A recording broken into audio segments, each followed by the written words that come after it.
My name is Srinivas. I'm studying in class 9 and I'm in Phoenix group of NSC 2016-17. I choose the topic How do traffic signals work? It's a research-based project.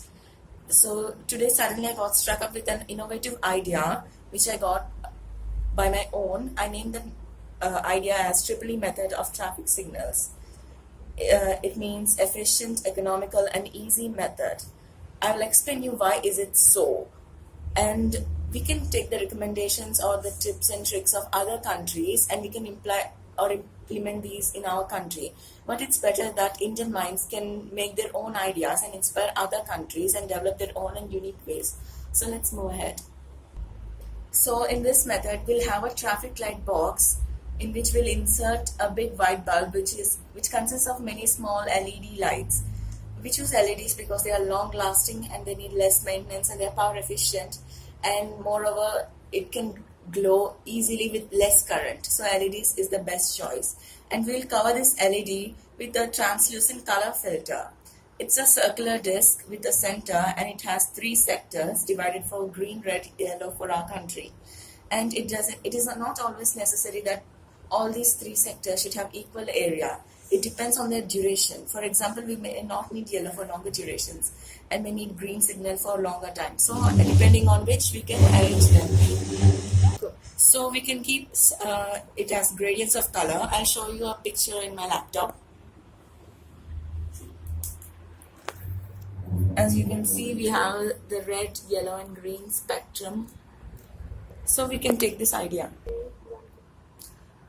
Now we can rotate this translucent color filter by using a motor. We'll take the center of the translucent color filter and we'll attach the circuit to the motor, and we'll have a stepper motor.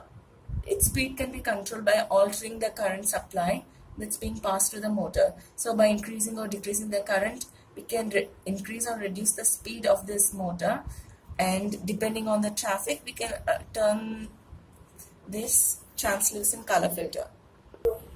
Let's take a situation. Suppose at this intersection these two have heavy traffic and suppose it has moderate and this has low traffic.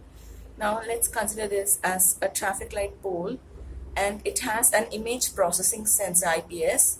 So what the IPS does is for example, it takes the picture of the traffic in a particular phase or in a particular road. Then it studies and processes the image and finds the approximate length of the traffic. And depending on the length, it can alter the current supply. Suppose there is heavy traffic, then it reduces the speed of the motor, thereby reducing the current supply, and this increases the duration of the translucent color filter. And the green light can have more duration and the red light can have less duration depending on this situation. So by convention, if there is heavy traffic, then its green light duration should be more. So the IPS reduces the task of the traffic police and arranges the program as we like or as required. To add more, we can have a timer which is or acts as a main indicator to the people the duration of the lengths of the red and green signal. Let's take a situation. Suppose you think we are in a car and we are about to cross the road. We don't know that when it will be changed to green or red. So now suppose there is green signal, we are crossing the road, but we don't know that if it suddenly changes to red, then the opposite side traffic will come and we may hit with an accident. So the timer gives us a clear indication of the duration of the red and green signal, which helps us to do what and when accordingly. So it's a great saver and it will lead to the development of the traffic system in our country. Let's take a real life scenario. Suppose we are crossing the road.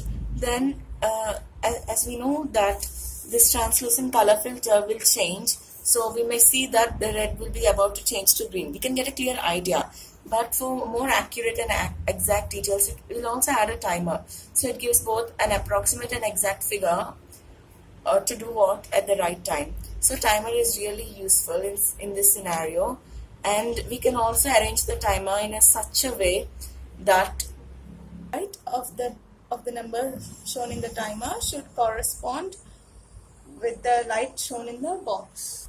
so that the people can get an exact idea that it's really changing to green. So when it will change from red to green, then it should display either that it is changing to green, or the 20 seconds should be displayed in green. It is not absolutely necessary to show this unless there is much more money or expenses needed, but it's just an extra idea, it's just an optional thing.